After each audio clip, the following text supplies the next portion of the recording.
नमस्कार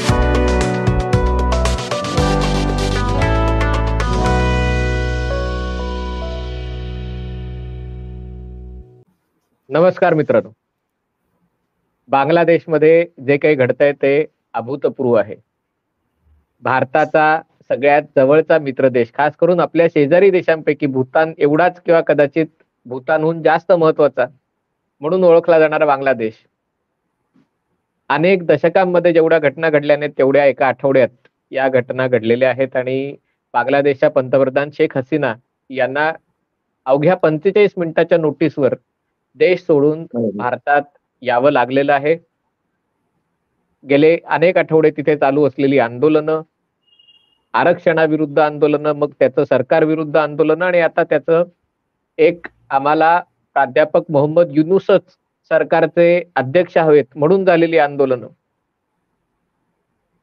बांगलादेशमधनं हिंदूंचं होत असलेलं पलायन, या सगळ्यामुळे आपल्या सगळ्यांच्या मनात अनेक प्रश्न दाटून आलेले आहेत.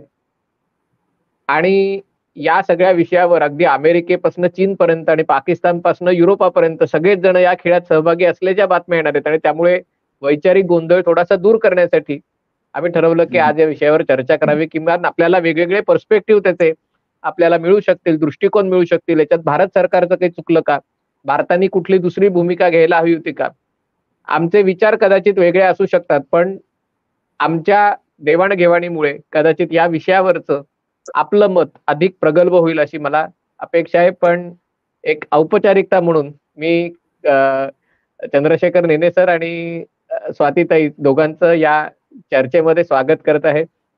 स्वातीताई, तुम्हाला काय वाटतं? पहिले मी तुम्हाला प्रश्न विचारतो की ज्या घटना गेल्या आठवड्याभरात घडलेत त्याच्याबद्दल तुमची ओपनिंग कमेंट, किंवा हे कशामुळे नेमकं घडलं? खरं सांगायचं झालं तर 8 जूनला शेख हसीना वाजेद भारतात आलेल्या होत्या आणि 9 जूनला मोदींचा शपथविधी होता. त्याच्यासाठी अनेक शेजारी देश इथे पोचलेले होते. अगदी मालदीवचे मोइजू सुद्धा आलेले होते, सेशल्स मधून आले होते, मॉरिशस मधून आले होते, भूतान होते.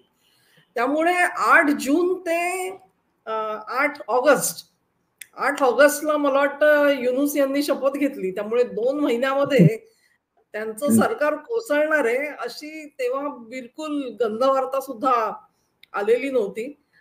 त्याच्यानंतर 15 दिवसात जवळजवळ शेख हसीना पुन्हा एकदा भारतामध्ये आल्या 21 जूनच्या दरम्यान आणि त्यांनी भारत सरकारशी बोलणी केली. असं म्हटलं जातं की त्यांची जी चीन भेट होती त्या भेटी आधी त्यांना पुन्हा एकदा भारताशी सविस्तर चर्चा करायची होती आणि त्याच्यासाठी त्या इथे पोहोचलेल्या होत्या.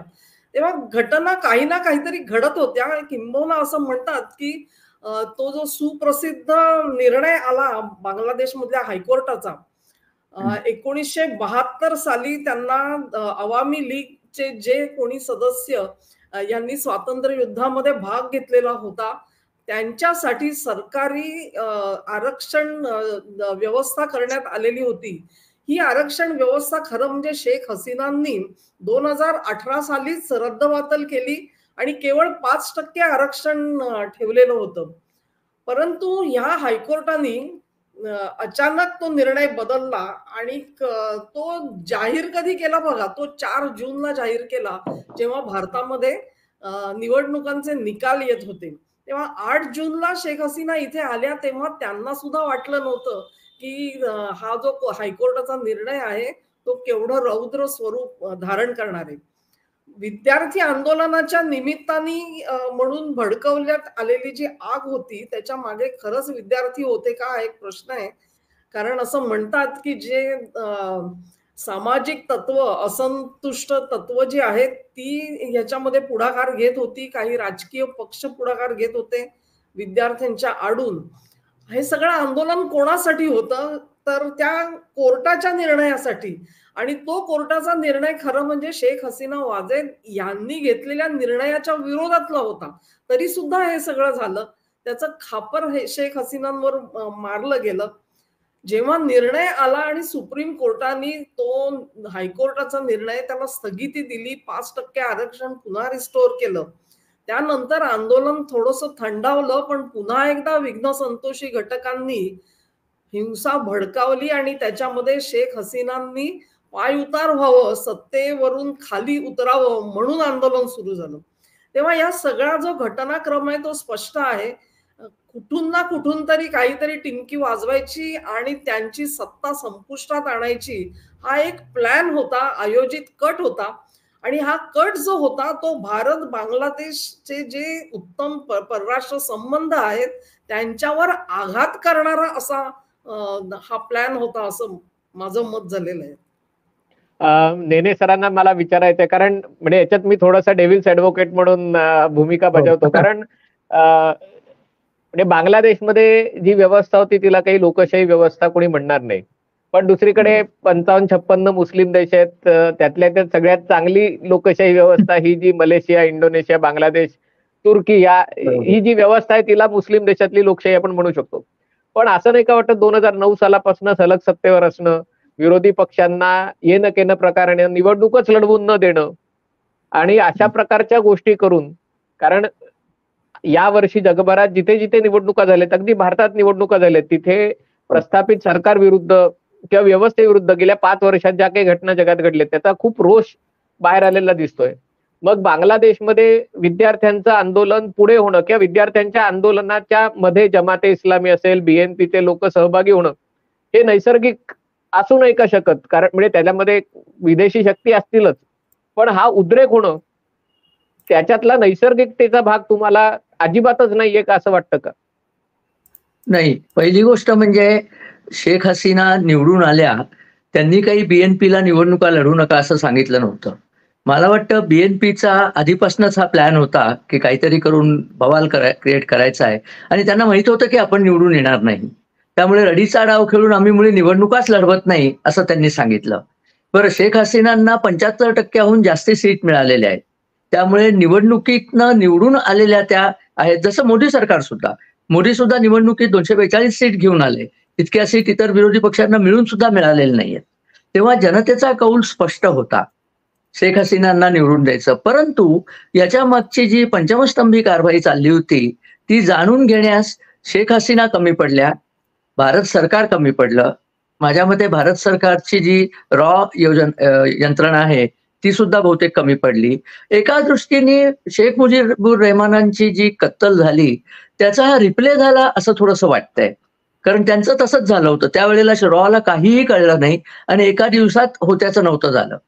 आता इथे 45 मिनिटात जेव्हा त्यांना जायला सांगतात आणि सांगतं कोण, तर तो वकारुज्जमान हा आर्मी चीफ. बरं, तो फक्त 23 जूनलाच झालाय, त्याला अजून महिना सुद्धा पूर्ण जेमतेम झाला होता. आणि त्यांनी सांगितलं, आणि तो शेख हसीनांच्या नात्यातला आहे इतकं असून सुद्धा त्या आर्मी चीफनी त्यांना जायला सांगितलं आणि त्यांनी सांगितलं की I am unable to protect you, म्हणजे तुम्ही आता गेला नाही तर इथेच मराल. मग बहुतेक त्यांनी त्यांना वडिलांची आठवण करून दिली की तसंच करायचंय का, त्याच्याकडे ऑप्शन नव्हता. पण याचा स्पष्ट अर्थ असा आहे की त्या वकारुज्जमानला पहिले फितवण्यात आलं आणि ते जे फितवलं ते यांना कळलं नाही, आपल्या हेर खात्यालाही कळलं नाही, यांनाही कळलं नाही.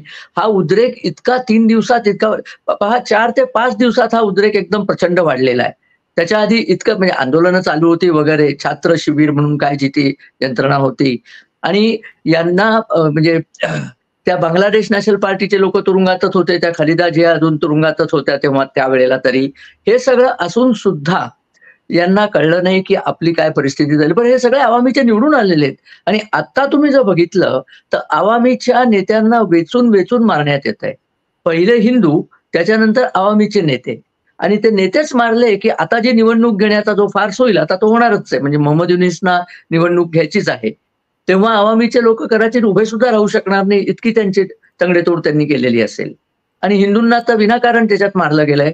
केवळ एकच कारण होतं, 2 कारण आहेत खरं म्हणजे, की हिंदूंना मारणं, हिंदू सॉफ्ट टार्गेट आहेत, हिंदूंकडे सहसा पैसे असतात, मुसलमानांकडे पैसे असत नाहीत, त्यांना लुटूनच पैसे मिळतात, ते लुटायला हिंदू त्यांना समोर सापडले.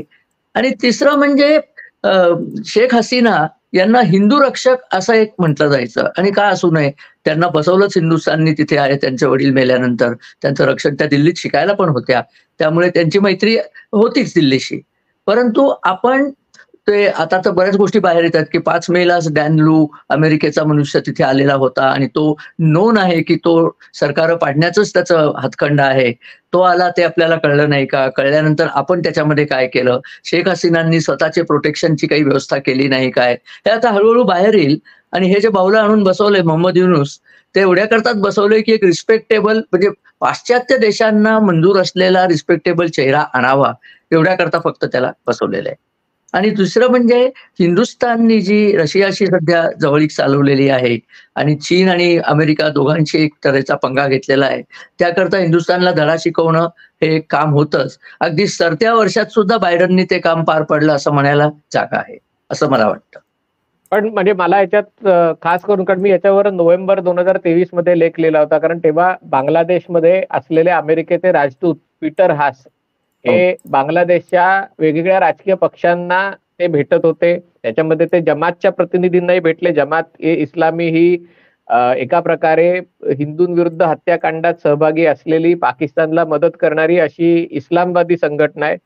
आणि ते झाल्यानंतर तेव्हा अमेरिकेचे परराष्ट्र सचिव त्यांनी बांगलादेशला एका प्रकारे धमकी दिली होती की जर तुम्ही मुक्त वातावरणात निवडणुका घेतल्या नाहीत तर आम्ही तुमचे जे नेते असतील त्यांचा व्हिसा आम्ही रद्द करू, त्यांना व्हिसा देणार नाही, कदाचित त्यांची संपत्ती आम्ही फ्रीज करू. आणि त्याच्यानंतर आणखीन एक गोष्ट झाली होती ती म्हणजे शेख हसीना यांनी एक आरोप केला होता, आपल्याला तो माहिती असेल. आणि या सगळ्या नोव्हेंबर ते जानेवारी मधल्या घटना आहेत, म्हणजे निवडणुकांपूर्वीच्या 7 जानेवारीला निवडणुका झाल्या. तेव्हा त्यांनी एक आरोप केला होता की एक पाश्चिमात्य देशाचे एक व्यक्ती मला भेटली आणि तिने मला सांगितलं की म्हणजे या सगळ्याचं लक्ष बांगलादेश नाहीये तर म्यानमार आहे. आणि म्यानमारमध्ये आता असं म्हटलं जातं की 65 महत्वाची शहरं, गावं, खास करून उत्तरेकडची ही सगळी बंडखोरांच्या ताब्यात आलेली आहेत. आणि या म्यानमारमध्ये एक झोलँड म्हणून ख्रिस्ती देश स्थापन करायचा आहे. आणि फक्त म्यानमारमध्ये नाही, म्यानमार, त्याला लागून असलेला भारताचा भाग म्हणजे नागालँड, मणिपूर, मिझोराम आणि बांगलादेशचा काही भाग. आणि हे करण्यासाठी अमेरिकन अधिकारी, म्हणजे त्यांनी नाव घेतलं नव्हतं अमेरिकेचं, पण सगळ्यांना ते समजलं की त्यांनी त्यांना ऑफर दिली की तुम्ही आम्हाला बंगालच्या उपसागरात एक तळ स्थापन करून या कारवायांना तुम्ही आम्हाला मदत करा, आम्ही तुमच्या निवडणुका सुरळीतपणे पार पाडून देऊ. पण मी त्यांना नाही म्हटलं, असं तेव्हा त्यांनी गौप्यस्फोट केला होता. या गौप्यस्फोटाची किंमत तर त्यांना चुकवावी नाही का लागली? स्वाती, तुम्हाला काय वाटतं? म्हणजे चीनचा अँगल बघण्यापूर्वी अमेरिकेचा किंवा पाश्चिमात्य शक्तींचा, आणि खास करून म्यानमार मधल्या गोष्टींमध्ये ज्या प्रकारे DW, फ्रान्स 24 सगळेजण म्यानमारमध्ये एक नवीन देश तयार व्हावा ईस्ट तिमोर सारखा, हा अँगल तुम्हाला कितपत याच्याशी वाटतो जोडलेला? मी त्याच्याशी सहमत आहे. म्हणजे हा जो प्लॉट आहे सगळा, तो प्लॉट आखणारी अमेरिकाच आहे. आणि ज्याला म्हणतात की ज्यांच्या सहयोगाने तो पार पडला ती पाकिस्तानची ISI आहे. म्हणजे ज्याला आपण म्हणतो की फूड सोल्जर्स जे आहेत ते ISIने पुरवले असतील. परंतु मूळ जी कल्पना आहे संपूर्ण प्लॉटची ती अमेरिकनांचीच आहे. आणि त्याच्या मागे त्यांना तुम्ही सांगताय तसं सेंट मार्टिन मध्ये त्यांना तळ बनवायचा होता.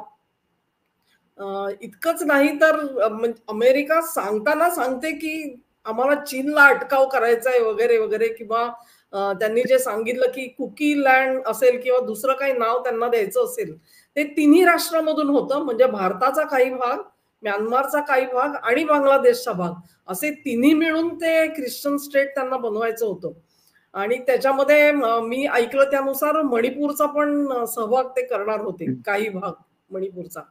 तर ही जी कॉन्ट्रोवर्सी, आपल्याला माहिती आहे की ह्या प्रकारे ख्रिश्चन धर्माचा वापर जो आहे तो पाश्चिमात्य देश हे जिओ पॉलिटिक्स मध्ये करत असतात. त्यामुळे शेख हसीना वाजेद यांनी जर का हे सांगितलं असेल तर त्याच्यावरती संशय घेण्याचं काही कारण नाही.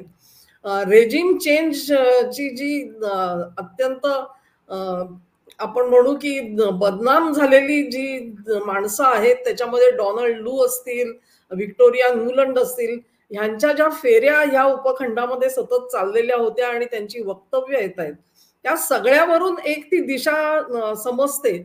मला असं अजूनही असं वाटतं की एकंदरीतच केवळ म्यानमार असेल किंवा चीनला आव्हान द्यायचं म्हणून अमेरिकेने हे केलं, याही पलीकडे जाऊन मला असं वाटतं की भारताने जी त्याच्या उत्तर पश्चिम सीमेकडे जे लक्ष केंद्रित केलेलं आहे, पीओके असेल किंवा पाकिस्तान मधला जो अंतर्गत सगळा उपद्रव चाललेला आहे, तर त्यांच्या मागे एक काहीतरी लावून द्यायचं की त्यांचं अर्ध लक्ष जे आहे ते त्यांच्या पूर्व सीमेकडे जाईल आणि लष्कराचं लक्ष जे आहे ते दुभंगेल, अशा पद्धतीने एक व्यूहरचना आखल्यासारखं मला दिसतं. म्हणजे ताबडतोबीने बांगलादेश हा आपल्यासाठी एक मोठा डोकेदुखीचा प्रश्न तयार झालेला आहे आणि संपूर्ण तुमची जी शक्ती आहे ती आज विभागली गेलेली आहे असं मी म्हणेन. तुमची आणि बांगलादेशची सीमा जी आहे 4000 किलोमीटर पेक्षा जास्त मोठी आहे. पाकिस्तान म्हणजे आजच्या पाकिस्तान पेक्षा सुद्धा ही सीमा जास्त मोठी आहे आणि ती जर का तिथे जर का एक तुमच्याशी मित्रत्वाचे संबंध न राखणारं राष्ट्र जर का अस्तित्वात तिथे सरकार आलं तर तुमच्यासाठी मोठं आव्हान आहे. आणि ह्याचे दोन गोष्टी आहेत. मोहम्मद युनूस यांनी ऑलरेडी एक इशारा दिलेला आहे की बांगलादेशामध्ये जे झालं it will spill over to neighbouring countries. याचा अर्थ अर्थातच त्यांचा रोग भारताकडे आहे. आणि दुसऱ्या एका महाशयांनी आज विधान केलेलं आहे, आज किंवा कालच्या ह्याच्यामध्ये, की भारताने आमच्या शत्रूंना मदत केली नाही तर आम्हाला त्यांच्याशी मित्रत्वाचे संबंध राखता येतील. आणि हे शत्रू जे आहेत ते अर्थातच शेख हसीना वाजेद आहेत. त्यांना तुम्ही आश्रय दिलेला आहे ही आमच्यासाठी अनएक्सेप्टेबल बाब आहे असं बांगलादेश आत्ताच सांगू लागलेला आहे. त्यातून मला असं वाटतं की नुसतंच CIA, चायना किंवा नाही, परंतु भारताचे जे प्रयत्न पीओकेच्या दिशेने आणि पाकिस्तानच्या दिशेने चालले होते त्याच्यात सुद्धा एक मोठा खोडा घातला गेलेला आहे. मला नेने सरांना विचारायचं, कारण दोन अँगल, मी अमेरिकेचं उदात्तीकरण करायला हे म्हणत नाहीये, पण अमेरिकन लोकांना जेव्हा तुम्ही विचारता की हे काय चाललं, की एकीकडे तुम्ही भारताला सगळ्यात जवळचा मित्रही म्हणता आणि तुम्ही त्याला पेकटात लाथही मारता, म्हणजे नेमकं ही कशा प्रकारची मैत्री आहे, गर्दवी प्रेम आहे काय? तर त्याच्यात अमेरिकन लोकांकडनं दोन गोष्टी सांगितल्या जातात की एक, अमेरिका हे काही एकसंध देश नाहीये, त्याच्यामध्ये वेगवेगळ्या परस्पर विरोधी लॉबी कार्यरत असतात आणि त्यामुळे आमच्याकडच्या म्हणजे एक आता उदाहरण द्यायचं झालं तर डेमोक्रॅटिक पक्षातच एक मुस्लिम धर्मियांची लॉबी आहे आणि एक ज्यू धर्मियांची लॉबी आहे. आणि आता कोरी बुश म्हणून त्यांच्या ज्या अतिशय कम्युनिस्ट लेफ्टिस्ट अशा ज्या उगवत्या नेत्या होत्या, ज्याला त्या स्क्वॉड मध्ये ज्यांचा समावेश त्या स्वतः करून घेतात, त्यांचा पराभव घडवून आणला डेमोक्रॅटिक पक्षाच्याच ज्यूइश लॉबीनी. कारण त्यांना या लोकांनी डेमोक्रॅटिक पक्षावर वर्चस्व राखायला नको. आणि त्यामुळे अमेरिकन लोक म्हणतात, तर याच्या मागचा उद्देश, हे सांगण्यामागचा उद्देश असं सांगितलं जातं की सध्या बायडन आणि आता कमला हॅरिस यांना निवडणुका जिंकायच्या आहेत आणि या जिंकण्यासाठी त्यांना अमेरिकेतली मुस्लिम मतं महत्वाची आहेत आणि अमेरिकेतली अरब मुस्लिम मतं त्यांच्यावर नाराज आहेत. कारण ज्या प्रकारे बायडन यांनी इस्रायलचं समर्थन गाझा युद्धात केलेलं आहे, आणि खरं तर तेवढं समर्थन डोनाल्ड ट्रम्प यांनी कदाचित केलं नसतं. त्यांनी सांगितलं असतं की तुम्ही मारा, आम्ही पाठीशी आहोत, म्हणजे बायडननी जेवढी मदत केली तशी केली नसती.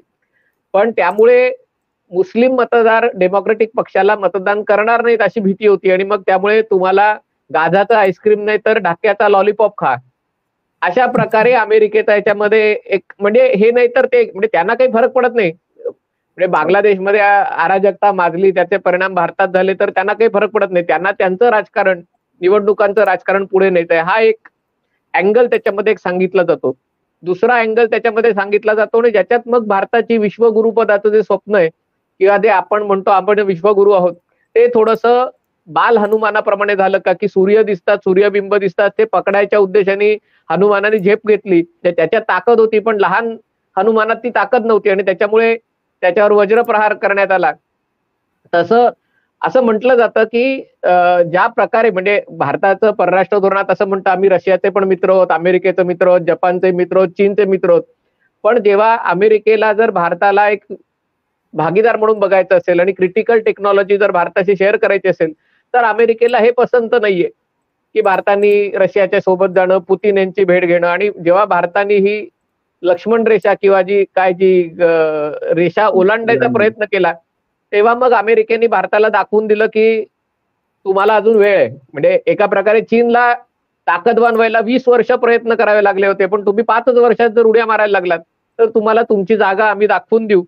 असे दोन अँगल त्याच्यामध्ये दिसतात. तुम्हाला याच्याबद्दल काय वाटतं?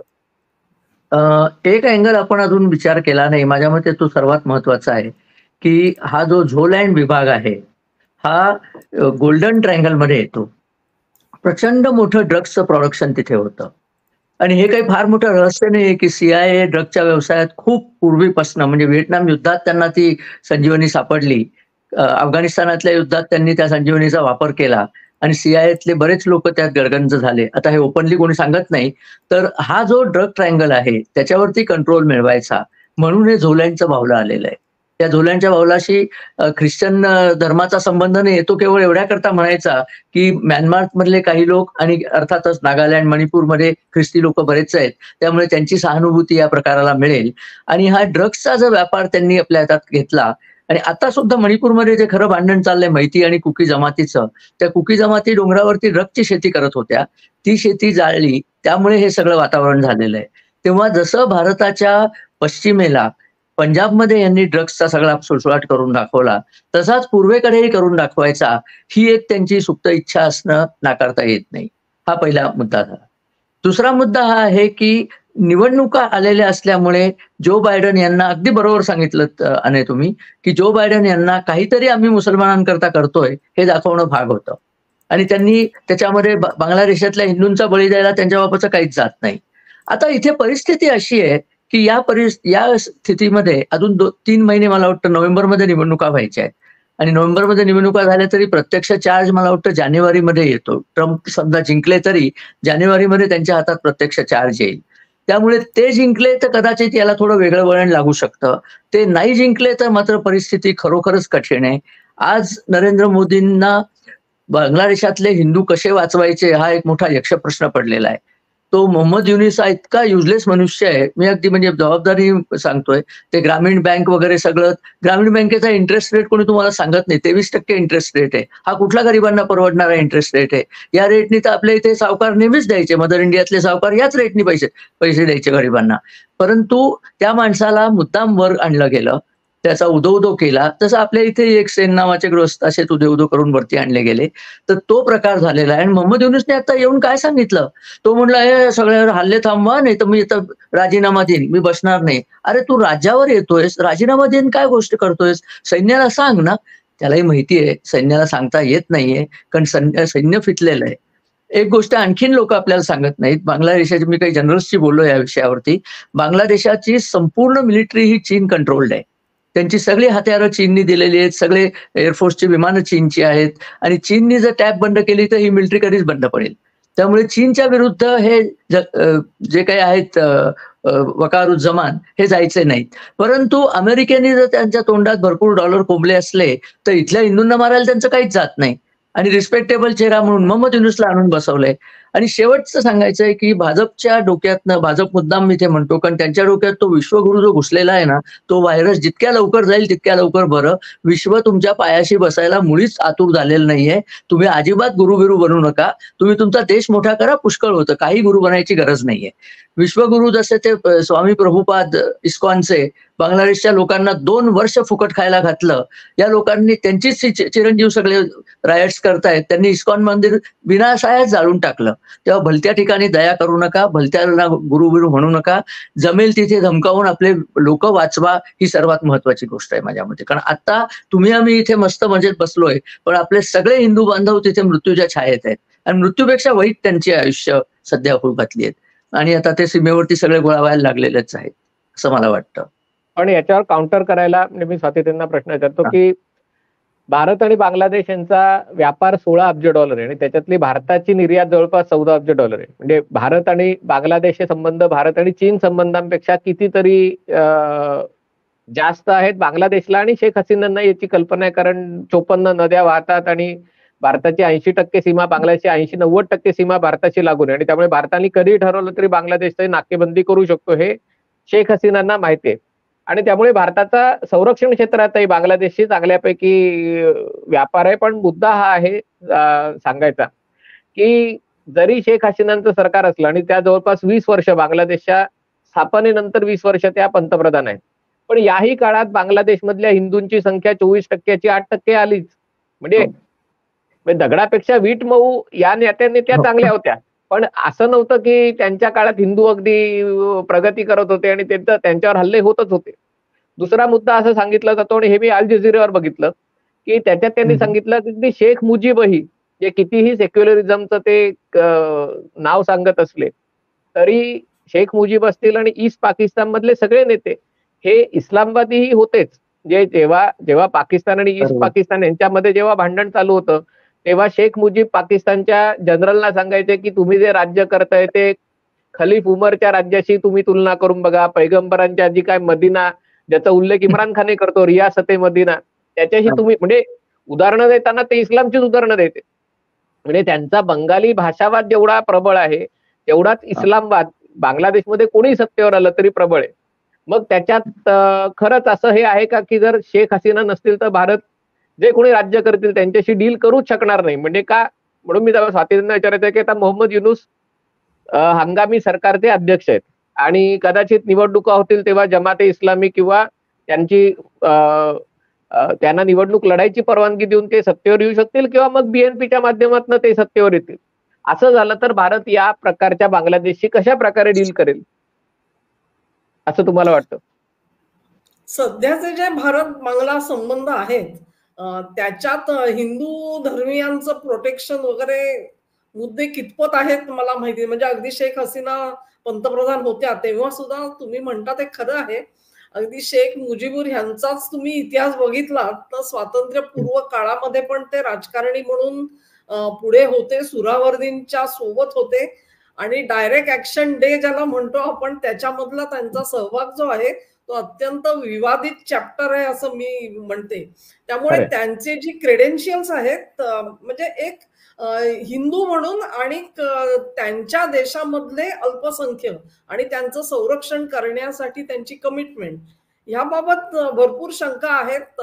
शेख हसीना वाजेत कदाचित त्यांच्या वडिलांनी इतक्या कट्टर नसतील. त्यांनी जे राष्ट्र चालवलं ते राष्ट्रहिताच्या दृष्टिकोनातून घेणारे निर्णय जे आहेत तसं त्यांचं सरकार आहे असं मी मानते. धर्मावरती आधारित नव्हतं, त्यांच्या पक्षामध्ये जरूर असतील लोक तसे. आणि त्याची काही उदाहरणं जी आपण बघू ती तिस्ता नदीवरचा जो प्रकल्प सुरू करायचा होता त्याच्यामध्ये अनेकांनी रस दाखवला होता, परंतु त्यांनी अत्यंत धाडसाचा निर्णय घेऊन हा प्रकल्प भारताच्या हाती सोपवला. नंबर 2 ची गोष्ट अशी की सेंट मार्टिन बेटाचा ताबा जो आहे तो मी कुठच्याही परिस्थितीत अमेरिकनांना किंवा दुसऱ्या कुठल्याही परकीय शक्तीकडे देणार नाही म्हणून ठामपणे सांगितलं, कारण तो बांगलादेशच्या हिताचा निर्णय होणार नाही. तीच गोष्ट चीनच्या बाबतीत झाली. चीनला एक जो प्रकल्प द्यायचा ठरलं होतं तिथून त्यांनी पुन्हा एकदा एन्व्हायरमेंटल कन्सर्न्स दाखवून त्याच्यामधून सुद्धा माघार घेतली आणि चीनला सुद्धा नाही सांगितलं. किंबहुना आता मी ज्या पहिल्या माझ्या ह्याच्यामध्ये जो उल्लेख केला तो 11, 12 किंवा 13 जुलैला जेव्हा त्या गेल्या चीनमध्ये त्यावेळी खटके इतके उडले की त्यांना संपूर्ण दौरा आटपून 1 दिवसातच परत यावं लागलेलं होतं. आणि तेव्हाही त्यांनी चीनला स्पष्ट नकार दिलेला होता. त्या दोन्ही गोष्टींचं कारण असं आहे की त्यांनी अमेरिका असेल किंवा चीन असेल दोघांनाही शिंगावर घेतलं होतं. त्याच्या मागे भारताच्या सिक्युरिटीची सेन्सिटिव्हिटी जी आहे तिचा आदर करणं हाच एक मूळ हेतू होता. म्हणजे बांगलादेशचं हे तर आहेच, परंतु शेजारी राष्ट्र म्हणून ह्या तिन्ही पर्यायांमध्ये त्यांनी पसंती जी दाखवली ती भारताला दाखवली होती ही महत्वाची गोष्ट आहे. त्यांनाही त्याची कल्पना आहे तुम्ही म्हणता तसे की भारताने जर का आर्थिक नाड्या आवळायचं ठरवलं तर बांगलादेशची अवस्था पाकिस्तानपेक्षाही वाईट होईल ही वस्तुस्थिती आहे. ती त्यांना माहिती असलेली गोष्ट आहे. म्हणजे असं म्हणतात की जी बांगलादेशची जी ऊर्जितावस्था आली सगळी शेख हसीनांनी प्रयत्न करून आर्थिक परिस्थिती तिथली बऱ्याच प्रमाणामध्ये सुधारली. खरं म्हणजे तिथल्या मुस्लिम जनतेने त्यांचे आभार मानायला पाहिजेत की त्यांना संपूर्ण दक्षिण आशियाई देशांचा आपण विचार केला तर ज्या आर्थिक विकासाचा दर त्यांनी गाठून दाखवला ते खरोखरच भूषणास्पद आहे. पण आपल्याला माहिती आहे की कट्टरपंथी इस्लामचे जे लोक आहेत त्यांना या सगळ्याबाबत काही स्वारस्य नसतं आणि त्यांना फक्त एकच आहे इस्लामचं राज्य येणार की नाही ह्या प्रश्नाला ते जास्त भर देत असतात. पण मला असं वाटतं की भारताने सगळ्या आशा सोडून द्याव्यात अशी काही परिस्थिती असं मला वाटत नाही. आर्थिक नाड्या ही तर परिस्थिती आहेच. पण आपल्याला हे लक्षात घेतलं पाहिजे की 3 वेळा शेख हसीनांनी तिथे निर्विवाद विजय मिळवलेला होता आणि त्यांची अवामी लीग पार्टी जी आहे ती अत्यंत लोकप्रिय पार्टी आहे आणि त्याची पाळंमुळं जी आहेत ती त्यांच्या जनतेपर्यंत खोलवर रुजवलेली आहेत. तुम्ही आता म्हणलात तसं त्यांच्या पक्षाचे जे सदस्य आहेत त्यांना आता टार्गेट केलं जातंय. मला वाटतं काही मंत्री सुद्धा ढाका एअरपोर्टवरती त्यांना अटक करण्यात आली. सर्व जे अवामी लीगचे जे पदाधिकारी सरकारमध्ये बसलेले होते ते एकामागून एक त्यांची आता उचलबांगडी होते आहे. या सगळ्या गोष्टी खऱ्या आहेत, परंतु तरी सुद्धा एक राजकीय शक्ती जेव्हा असते तेव्हा ती इतक्या लवकर नलिफाय करता येत नाही असं मला वाटतं. त्यामुळे भारताच्या हातामध्ये भरपूर काही गोष्टी आहेत. दुसरं असं की नेने साहेबांना मला सांगायचंय की रॉ अपयशी ठरली का ह्याच्याबाबत माझ्या मनामध्ये शंका आहे. कारण रॉ असेल किंवा भारत असेल ह्यांचा जो रोल आहे तो त्यांना सावध करण्याचा होता शेख हसीनांना. आणि तुमच्याकडे जी माहिती आहे ती आपण त्यांच्याकडे जरूर पोहोचवली असेल. त्याच्यावरती कारवाई करणं हे शेख हसीनांच्या हातात होतं. किंबहुना असं म्हटलं जातं की जे नवे लष्कर प्रमुख जे नेमले त्यांच्या बाबतही भारताने सावध केलेलं होतं त्यांना. पण जसं त्यांच्या पिताश्रींनी त्यावेळेला भारताच्या सूचना ज्या आहेत त्या स्वीकारल्या नाहीत, स्वतः काव जाऊन भेटले होते त्यांना, तरी सुद्धा त्यांनी विश्वास ठेवला नव्हता. तीच परिस्थिती थोडीफार त्यांच्या कन्येच्या बाबत झाली असं मला वाटतं. त्यामुळे संपूर्णपणे निष्क्रिय नाही होत आपण आणि भारताने सगळ्या आशा सोडून दिल्या पाहिजेत अशी परिस्थिती अजिबात नाहीये याची मला ठाम खात्री आहे. वेळ लागेल, जरूर लागेल. काही म्हणजे त्यावेळी जसं 9 महिन्यामध्ये काहीतरी करून दाखवलं भारताने तसं कदाचित घडणार नाही, पण एका विशिष्ट दिशेने भारत जरूर प्रयत्न करू शकेल. नेने सरांना मला विचारायचं आहे, कारण आता अमेरिकेत निवडणुका होऊ घातलेत आणि त्याच्यामध्ये एक आशेचा किरण असा आहे की जर समजा डोनाल्ड ट्रम्प किंवा रिपब्लिकन पार्टीला विजय मिळाला तर कदाचित, कारण डोनाल्ड ट्रम्पला बाकी या सगळ्या म्हणजे त्यांना पश्चिम आशियाच्या गोष्टीतही इंटरेस्ट नाहीये, तर बांगलादेशच्या प्रश्नात इंटरेस्ट आहे, तर त्याच्या दृष्टीने मेक्सिको बॉर्डर हा सगळ्यात महत्वाचा विषय आहे आणि त्यामुळे ती एक संधी भारताला मिळू शकेल का? आणि समजा जर कमला हॅरिस निवडून आल्या, म्हणजे ज्यांचा तर खरं तर अशा सगळ्या गोष्टींना बायडनपेक्षा जास्त पाठिंबा आहे, तर मग भारताची रणनीती काय असावी? मग टप्प्याटप्प्याने, म्हणजे आता एक ट्रेड ऑफ म्हणून बांगलादेशशी व्यापार आणि गुंतवणूक संबंध चांगले ठेवून त्याच्या बदल्यात हिंदूंचं संरक्षण हे करणं आणि टप्प्याटप्प्याने हिंदूंना परत आणणं ज्यांना यायचंय त्यांना, असं काही करणं योग्य राहील? म्हणजे अमेरिकेच्या याच्यावर ही अवलंबून असेल का? तर काय स्ट्रॅटेजी भारताची असायला पाहिजे बांगलादेशवर? माझ्या मते येते 4 महिने म्हणजे निवडणुका अमेरिकेतल्या होईपर्यंत, निकाल लागेपर्यंत भारताने बांगलादेशची जितकी रोखता येईल तेवढी सगळी मदत रोखून धरावी. त्याला कारण एकच फक्त पुरेसं आहे की आमच्या हिंदूंचे तिथले, तुमच्या हिंदूंचे, आमच्या सुद्धा नाही, तुमच्या इथल्या हिंदू नागरिकांचे शिरकाण तुम्ही चालवलंय, आम्ही तुम्हाला मदत करू शकत नाही. आता परिस्थिती अशी आहे की बांगलादेशला आपण मदत नाही केली तर आणि कोणीही त्यांना मदत करणार नाहीये. चीनला सुद्धा त्यांच्याकडे यायला खूप यातायात करायला लागते, कारण कनेक्शनच नाहीये. कनेक्शन फक्त समुद्रमार्गे आहे आणि चीन इतक्या लांबून कनेक्ट करून येईल असं नाही. अमेरिका आता त्यांना मदत करण्याच्या अजिबात मूडमध्ये नाहीये. एवढं झालं, खूप झालं, आता निवडणुकीत मला मतं द्या मग पुढे बघू, अशा मूडमध्ये अमेरिका आहे.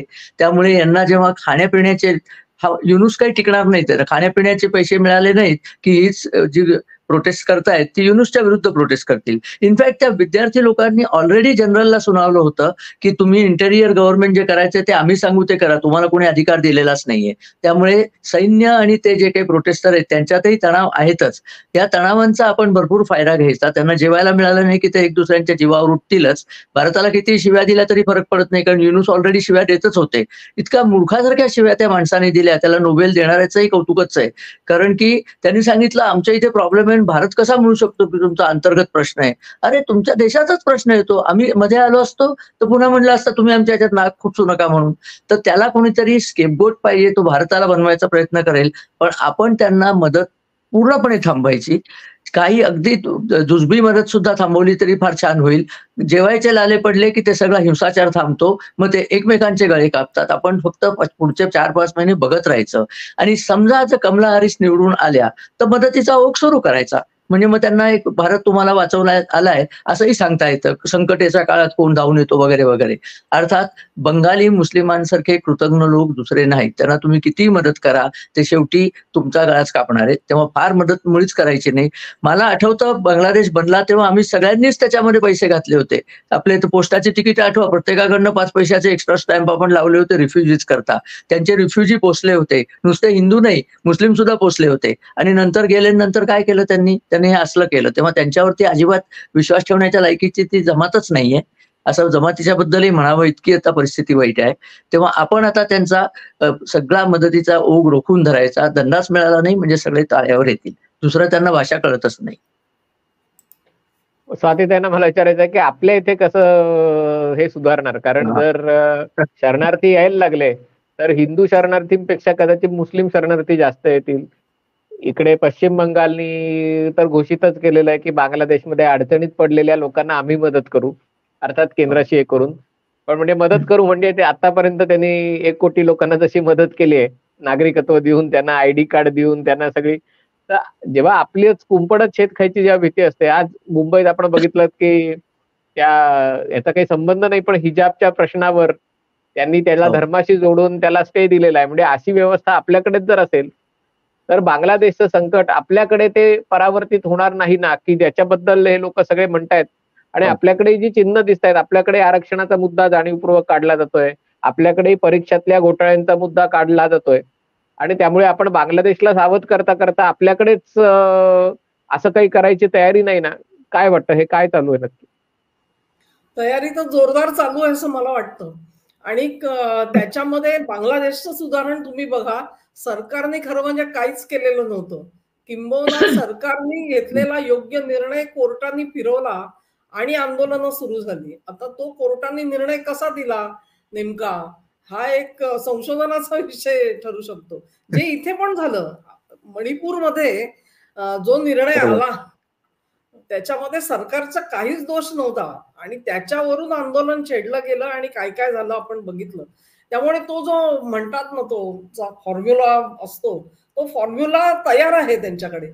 आपल्याकडे फॉल्ट लाईन्स इतक्या जबरदस्त आहेत की ते सगळं आवरणं. एक काही महत्वाच्या गोष्टी आहेत त्या म्हणजे जवळजवळ 22 राज्यांमध्ये आज भाजपचं सरकार आहे.